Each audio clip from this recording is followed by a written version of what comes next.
Енергетската криза билда нови долгови на комуналните предпријатија. Штипски ИСР со приклучување на хидросистемот Злетовица и изборот на новиот добавувач на струја очекуваше спас од високите сметки и намалување на загубите, но последната сметка и трошоците за преработка на водата и овој месец се високи, изнесуваат 6 милиони денари.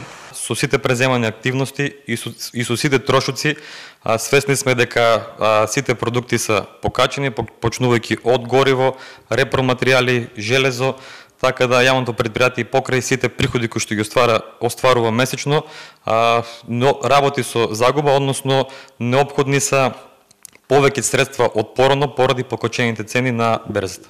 Штипски ИСР и понатаму плива во долгови со оглед на фактот дека се отплаќаат рати за кредит, како и стари долгови за струја. Имаме околу 25-26 милиона месечни трошоци, што е за 20-30% од вкупниот приход, што повеќе од вкупниот приход што го остварува јавното предпријатие.